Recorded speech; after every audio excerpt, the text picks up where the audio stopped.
Welcome to Kalam பாடசாலை. இன்றைக்கி நம்ம என்ன பார்க்க போகிறோம்னா 11th புக்கில் ஊரக பொருளாதாரம் அப்படின்ற லெசனில் செகண்ட் பார்ட் பார்க்க போகிறோம். ஃபஸ்ட் பார்ட் ஆல்ரெடி பார்த்துட்டோம். ஃபஸ்ட் பார்ட் என்ன பார்த்தோன்னா ஊரக பொருளாதாரம் பற்றி ஜென்ரலாக பார்த்துட்டு ஊரகம்னா என்ன, ஊரகத்தில் எப்படி இருக்கும், வறுமை எப்படி இருக்கும், வேலையின்மை எப்படி இருக்கும், வறுமை ஒழிக்கிறதுக்கு கவர்மெண்ட் என்னென்ன திட்டங்கள்லாம் கொண்டு வந்தாங்க அப்படின்னு சொல்லி பார்த்தோம். இப்போ செகண்ட் பார்ட்டில் என்ன பார்க்க போனால் ஊரகத்தில் என்னென்ன தொழிற்சாலைகள் இருக்குது, அந்த தொழிற்சாலைகளை மேம்படுத்துறதுக்காக என்னென்ன பேங்க்ஸ் ஏதாவது இருக்கா, சிறு குறு நிறுவனங்களை மேம்படுத்துறதுக்கு ஏதாவது பேங்க் இருக்கா, அது எப்போ கொண்டு வரப்பட்டது, அந்த மாதிரி பார்க்க போகிறோம். ஓகே, ஊரகத்தில் என்ன தொழிற்சாலைகள்லாம் எப்படி இருக்கும், ஊரகத்தில் என்னென்ன தொழிற்சாலைகள் இருக்குன்னா சிறு குறு தொழில்கள் சொல்லுவாங்க.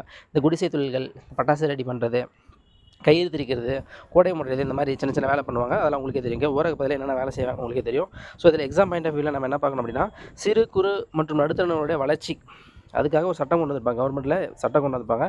அந்த சட்டம் எப்போ கொண்டு வரப்பட்டது, 2006 கொண்டு வரப்பட்டது. எம்எஸ்எம்இசின்னு சொல்லுவாங்க. சிறு குறு மற்றும் நடுத்தர நிறுவனங்களுக்கான வளர்ச்சி, சிறு குறு மற்றும் நடுத்தர நிறுவனுடைய வளர்ச்சி, அதுக்கான சட்டம் எப்போ கொண்டு வந்திருப்பாங்கன்னா 2006 கொண்டு வந்திருப்பாங்கன்னு சொல்கிறாங்க. ரைட்டா? ரைட்.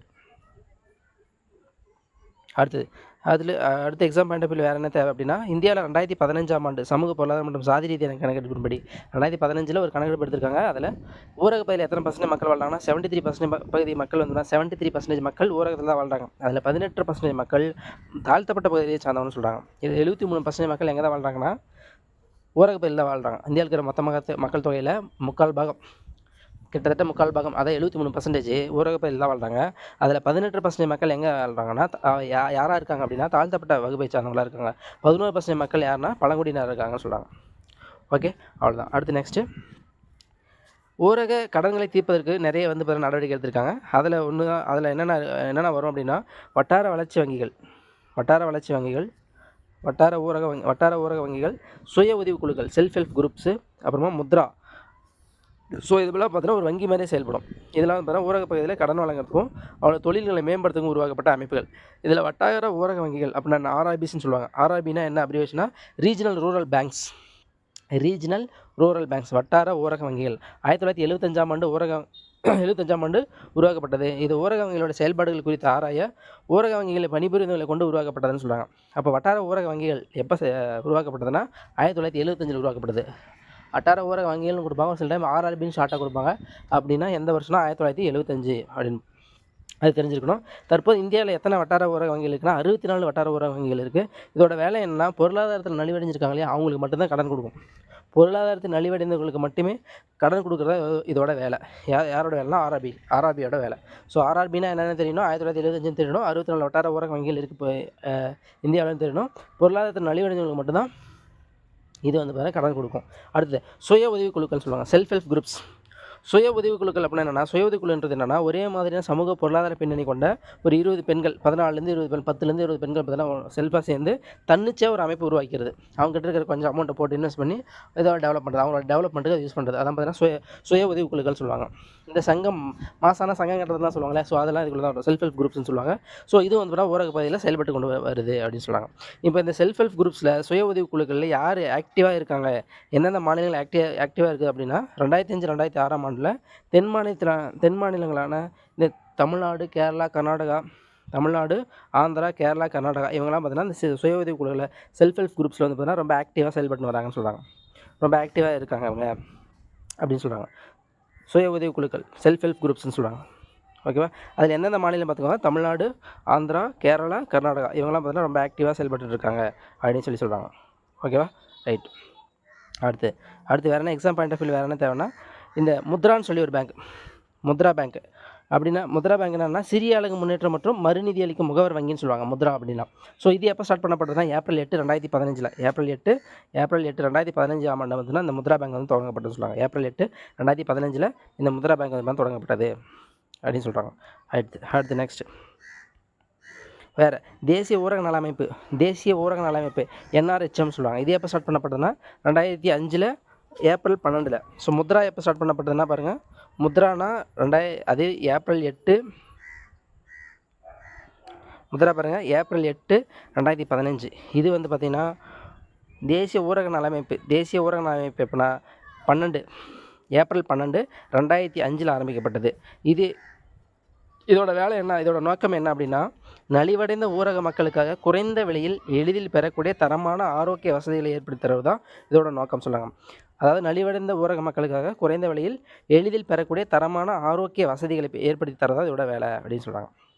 ஸோ அதோட இது பார்த்துக்கோங்க, ஏப்ரல் 12, 2005.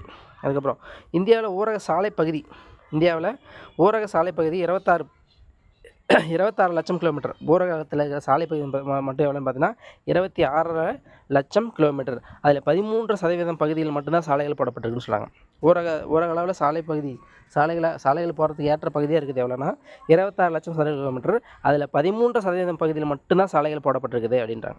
இந்தியாவில் சாலை தொடர்பு வசதி அமைப்புகள் உலகிலே பெரிய அமைப்புகளில் ஒன்றாக சொல்கிறாங்க.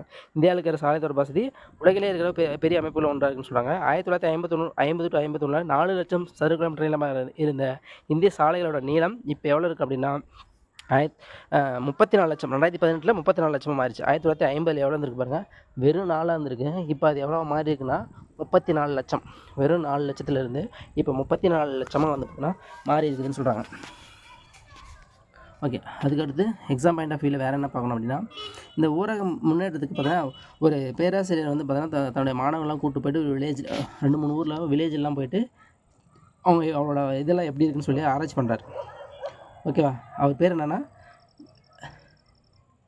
Gilbert Slater. ராமநாதபுரம், திருநெல்வேலியில் கங்கை கொண்டான், பாலக்குறிச்சி, தஞ்சாவூரில் வடார்காடில் தூசி, இங்கெல்லாம் பார்த்தோன்னா கிராமங்களை ஆய்வு செய்து ஒரு புக் ஒன்று எழுதுறார். 1918 சில தென்னிந்திய கிராமங்கள் அப்படின்னு சொல்லி புக் எழுதுறார். அந்த புக்கில் என்ன இருக்கும் அப்படின்னா, அந்த கிராமத்தை ஆராய்ச்சி பண்ணி கிராமத்தில் என்னெல்லாம் பிரச்சனை இருக்குது, அது எப்படிலாம் டெவலப் பண்ணுறது அப்படின்ற மாதிரி இருக்கும். ஸோ அதெல்லாம் நமக்கு தேவையில்லை. ஸோ சில தென்னிந்திய கிராமங்கள் அப்படின்ற புத்தகத்தை வெளியிட்டது யாருன்னு மட்டும் தெரிஞ்சுக்கினா போதும். 1918 சில தென்னிந்திய கிராமங்கள் அப்படின்னு புத்தகத்தை வெளியிட்டிருக்காரு. அது வெளியிட்டு யாருன்னா கில்பர்ட் ஸ்லேட்டர் அப்படின்ற சென்னை பல்கலைக்கழக பொருளாதார பேராசிரியர். அவர் தான் வந்து பார்த்தீங்கன்னா ஆராய்ச்சி பண்ணி அந்த புக் எழுதியிருக்கார். 1918 சில தென்னிந்திய கிராமங்கள்னு சொல்லிட்டு. ஓகேவா, அதை மட்டும் பார்த்து வச்சுக்கோங்க. எக்ஸாம் பாயிண்ட் ஆஃப் வியூவில் அதுதான் முக்கியம். அப்புறம் அவ்வளோதான் லெசன் முடிஞ்சிச்சு. ஸோ இப்போ நம்ம என்னென்ன பார்த்தோம் அப்படின்ற ஒரு கிளான்ஸ் பார்த்துக்கலாம். பார்த்துட்டு கீழே புக் பேக் கொஸ்டின் பார்த்துக்கலாம்.